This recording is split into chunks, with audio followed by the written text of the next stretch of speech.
एक बूढ़ा व्यक्ति जो है बैंक में बैठा हुआ है और बैंक के स्टाफ जो है उसके साथ जो है दुर्व्यवहार कर रहे हैं। बैंक के स्टाफ में एक महिला स्टाफ भी होती है जिसका नाम किरण होता है। वो भी जो है उस बूढ़े व्यक्ति के साथ दुर्व्यवहार कर रही है और उसे बैंक से धक्का देकर बाहर निकाल दिया जाता है। तो ये एक बहुत बड़ी खबर मैं आपको बताने जा रहा हूँ। एक बहुत बड़ी घटना जो है मैं आपको बता रहा हूँ कि ये कहानी को पूरे डिटेल से मैं बताऊँगा। आखिर उस बूढ़े व्यक्ति को धक्का देकर बाहर क्यों निकाला जाता है? क्यों बैंक के स्टाफ जो है उससे खार खाए रहते हैं और बैंक के मैनेजर उसकी बातों को सुनता तक नहीं है, लेकिन वो बार-बार मिन्नतें कर रहा है। ये कहानी जो है उत्तर प्रदेश के बुलंदशहर की है। बुलंदशहर में एक मैनपुरी गाँव है जहाँ एक गाँव में एक बैंक है और बैंक के जो है उस बैंक में स्टाफ होते हैं। उस बैंक में स्टाफ दीपक होता है, किरण होती है, इसके बाद बैंक का मैनेजर पवन होता है। इसके बाद और बैंक में जो बूढ़ा व्यक्ति बैठा हुआ है उसका नाम हरभजन सिंह था। तो कहानी की शुरुआत होती है उत्तर प्रदेश के बुलंदशहर की मैनपुरी गाँव से, जहाँ पर मैं आपको बता रहा हूँ कि बैंक में एक बूढ़ा व्यक्ति जो है बैठा हुआ है, वो बार-बार मिन्नतें कर रहा है, अपने सभी स्टाफ़ों से मिन्नतें कर रहा है, बैंक मैनेजर से मिन्नतें कर रहा है कि आप हमारे अकाउंट को चेक कर लीजिए।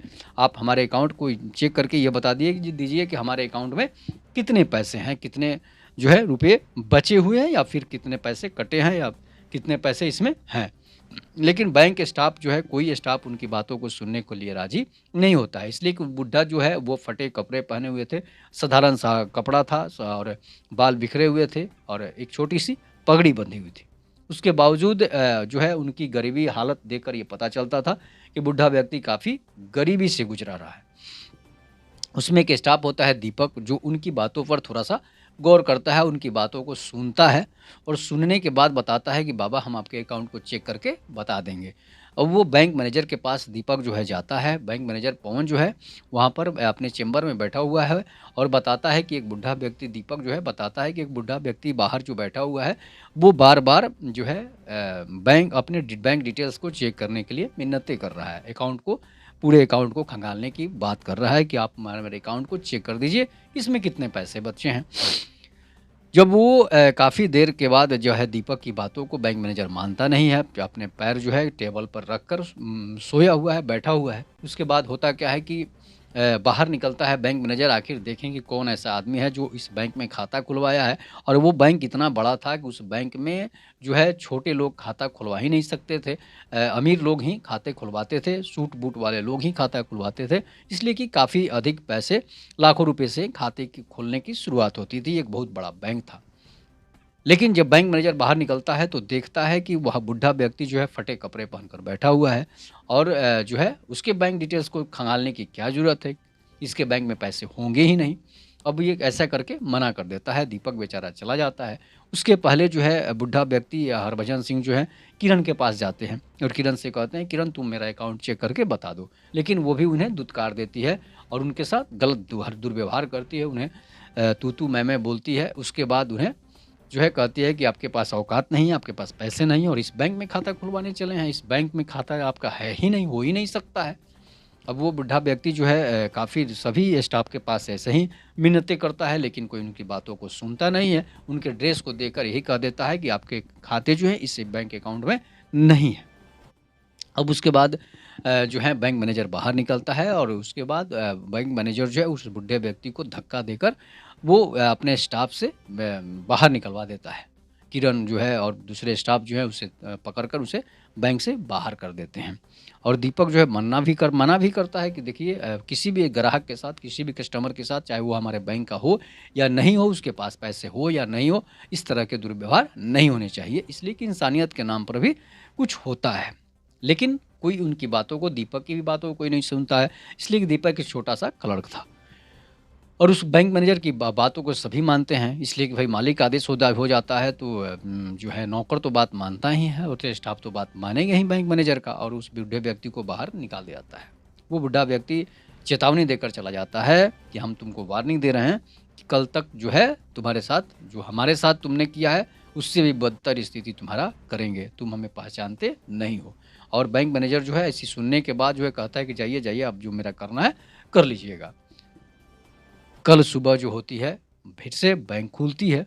बैंक के सभी स्टाफ जो है अपने-अपने काम पर लगे होते हैं और बैंक मैनेजर फिर से टेबल पर पैर रखकर अपने बैंक में आराम फरमा रहा होता है और वो बुढ़ा व्यक्ति हरभजन सिंह जो है अपने पुत्र सुकेश के साथ जो है वहाँ पर पहुँचता है और सुकेश जो है काफ़ी सूट-बूट में वहाँ पर पहुँचते हैं, अपनी गाड़ी से पहुँचते हैं, जिस गाड़ी पर डिस्ट्रिक्ट मजिस्ट्रेट का बोर्ड लगा हुआ था और वो डिस्ट्रिक्ट मजिस्ट्रेट कोई और नहीं था, वो डिस्ट्रिक्ट मजिस्ट्रेट जो है हरभजन सिंह के पुत्र थे सुकेश सिंह। इसके बाद क्या होता है, जब वो दोनों बैंक में पहुँचते हैं, तो बैंक मैनेजर जो है वो बुढ़ा व्यक्ति वहीं पर फिर से जाकर उसी स्थान पर बैठ जाता है और फिर सबसे पहले किरण के पास जाता है। किरण फिर से वही बात बोलती है और उनके साथ फिर से वही दुर्व्यवहार करती है, लेकिन सूट-बूट पहने उसके बेटे जो थे सुकेश सिंह जो थे वहाँ पर चुपचाप बैठ जाते हैं। अब बैंक के स्टाफ समझते हैं सुकेश को कि भाई ये जो आदमी है वो बैंक में खाता उसका होगा या फिर खाता खुलवाने के लिए आया होगा, सूट-बूट पहने हुए था। लेकिन जो है बैंक के स्टाफ इस बात को समझ नहीं पाते हैं कि वो हरभजन सिंह का ही बेटा है, जो कलेक्टर था।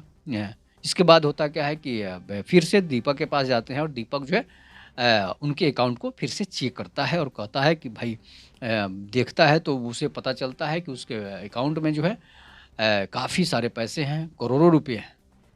इसके बाद वो बैंक का 60% शेयर जो है हरभजन सिंह के था नाम से था। उसके बाद उसकी सिट्टी-पिट्टी गुम हो जाती है, हक्का-बक्का बेचारा रह जाता है दीपक। इसके बाद बैंक मैनेजर से जाकर बोलता है कि भाई इस व्यक्ति के अकाउंट को आप फिर से चेक कीजिए। लेकिन बैंक मैनेजर वही बात बोलता है और फिर से बाहर निकलकर उस बूढ़े व्यक्ति को जो है उल्टा-सीधा बातें बोलता है, असहनीय बातें बोल देता है। अब जब असहनीय बात बोलता है तो बैंक के सारे स्टाफ जो है खड़े होकर देखने लगते हैं। ग्राहक कस्टमर भी जो थे, कल के कस्टमर भी वही बात देखे थे, आज के कस्टमर भी वही चीज़ देख रहे हैं कि ये बैंक है या फिर जो अय्याशी का अड्डा है या फिर जो है जो है माफिया मुँह का राज है यहाँ पर। तो उसके बाद होता क्या है कि बैंक मैनेजर जो है जिसका नाम पवन था, बैंक मैनेजर जब बैंक डिटेल्स के बारे में बार-बार बात की जाती है, देखा जाता है, तो उस बुढ़े व्यक्ति जब नहीं देखता है बैंक मैनेजर, तो वो बुढ़ा व्यक्ति हरभजन सिंह जो हैं, उसके हाथ में एक लिफ़ाफ़ा धराते हैं। एक लिफ़ाफ़ा द पकड़ाते हैं और कहते हैं कि बेटा ये तुम्हारा लिफ़ाफ़ा है, तुम इसे खोलकर पढ़ लो। इसलिए कि तुम्हारा दिन जो है अब लद चुका है, अब तुम कुछ और बनने वाले हो। वो जब लिफ़ाफ़ा खोलकर पढ़ता है पवन जब लिफ़ाफ़ा खोलकर पढ़ता है तो देखता है उसकी डिमोशन हो चुकी है और दीपक कुमार का प्रमोशन हो चुका है। मतलब कि जिस बैंक मैनेजर के पद पर पवन बैठा हुआ था, उस बैंक मैनेजर के पद पर दीपक को बिठाया जाता है। अब जो है पवन की सिट्टी-पिट्टी गुम हो जाती है, हक्का-बक्का रह जाता है कि भाई ये कैसे हो सकता है?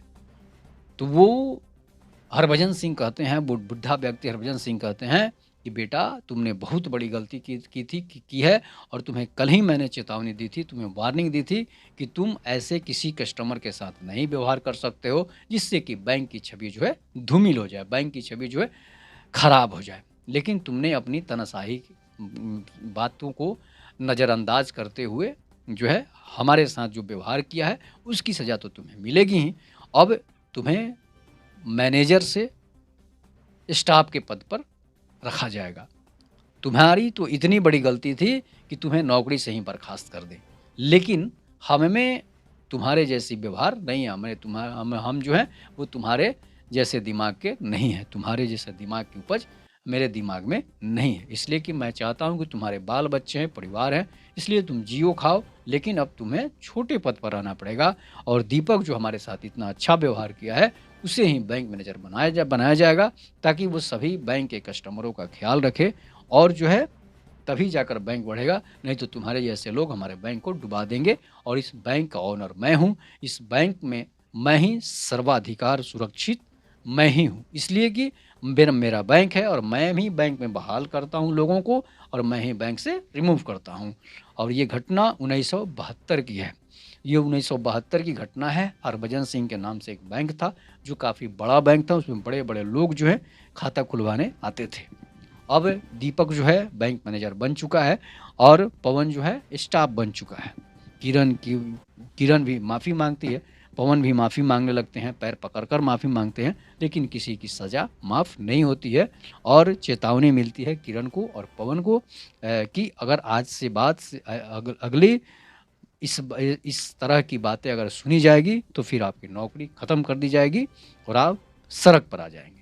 तो ऐसे बैंक के कर्मचारियों को सबक सिखाना ज़रूरी होता है, ताकि किसी भी कस्टमर के साथ ऐसा व्यवहार नहीं करें। आप किसी भी बैंक में जाइएगा तो वही व्यवहार होता है, किसी भी बैंक में चले जाइए, चाहे वो सरकारी बैंक हो, चाहे वो प्राइवेट बैंक हो, तो लोग बैंक के स्टाफ जो हैं वो गलत व्यवहार ही करते हैं कस्टमरों के साथ, जो कि कस्टमर मेरा भगवान, कस्टमर इज़ गॉड होता है।